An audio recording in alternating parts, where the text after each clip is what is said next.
राधे राधे, जय श्री कृष्णा। आज मैं आपको अनंत चतुर्दशी की एक कहानी सुनाने जा रही हूँ।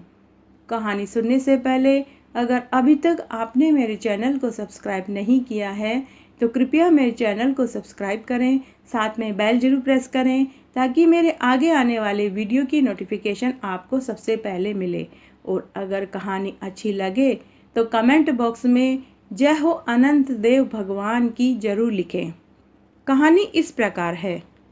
एक बार महाराज युधिष्ठिर ने राजसूय यज्ञ किया।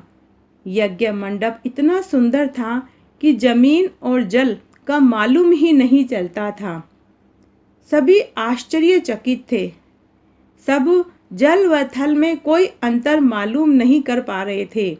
एक बार की बात है कि दुर्योधन यज्ञ स्थल पर आए तो वो जिसे थल समझ रहे थे वो जल निकला और उसमें वो गिर गए।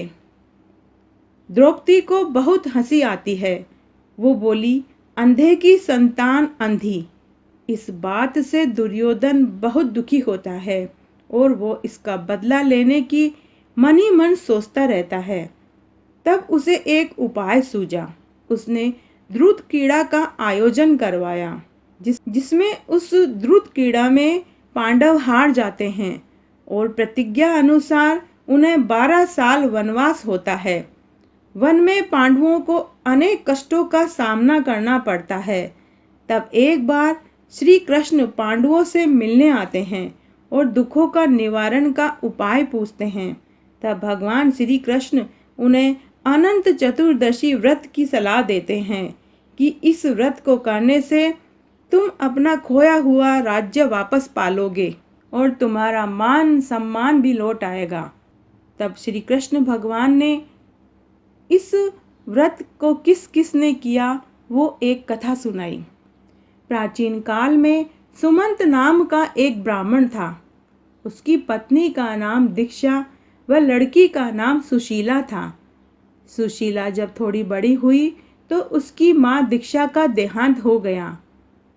ब्राह्मण ने कर्कशा नाम की एक दूसरी महिला से विवाह कर लिया। सुशीला जब विवाह लायक हुई तो ब्राह्मण ने अपनी पुत्री सुशीला का विवाह कौंडिन्य ऋषि से कर दिया। शादी में कर्कशा ने अपने दामाद को ईंट व पत्थर के टुकड़े एक पोटली में भरकर दिए। कौंडिन्य ऋषि ने इसे अपना अपमान समझा तो वो अपनी स्त्री को लेकर अपने आश्रम की ओर चल पड़ते हैं। तब रास्ते में सुशीला ने देखा कि कुछ स्त्रियां नदी तट पर पूजा कर रही है। सुशीला ने उन स्त्रियों से पूछा कि आप यह क्या कर रहे हो और इसके करने से क्या फल मिलता है। तब वह स्त्रियां बोली, हम अनंत चतुर्दशी का व्रत किया है, हम उसकी पूजा कर रहे हैं और 14 गांठों वाला सूत का डोरा हाथ में बांध रहे हैं। तब सुशीला ने कहा कि इस व्रत का क्या फल मिलता है। तो उन औरतों में से एक औरत बोली कि इस व्रत को करने से घर में अन्न धन के भंडार भरते हैं, जिनके पुत्र न हो उन्हें पुत्र मिलता है, सौभाग्यवती स्त्रियों का सुहाग अखंड रहता है। तब सुशीला ने भी वही व्रत का संकल्प लिया, पूजा की और डोरा हाथ में बांधा और वह कौंडिन्य ऋषि के पास वापस आ गई। ऋषि ने पूछा कि यह हाथ में क्या बंधा हुआ है। तब सुशीला ने पूरी बात बताई। तो ऋषि ने सुशीला के हाथ में से डोरा तोड़कर अग्नि में फेंक दिया। इससे भगवान अनंत देव रुष्ट हो गए और ऋषि को श्राप दे दिया, जिसके कारण ऋषि को बहुत दुख झेलने पड़े। उनके पास थोड़ी बहुत संपत्ति थी, वो भी खत्म हो गई। दरिद्रता के दिन देखने पड़े और एक दिन ऐसा आ गया कि भूखे मरने की नौबत आ गई। तब ऋषि ने इसका कारण अपनी पत्नी से पूछा तो सुशीला बोली, आपने अनंत चतुर्दशी के दिन अनंत देव भगवान का अपमान किया है, जिसका दंड हमें मिल रहा है। तब ऋषि अनंत भगवान की खोज में आश्रम से निकल पड़ते हैं।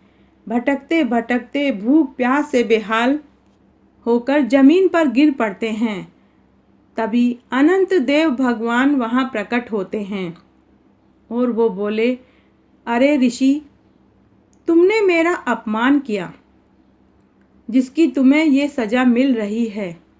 अब तुमने पश्चाताप किया है तो मैं तुमसे प्रसन्न हूँ।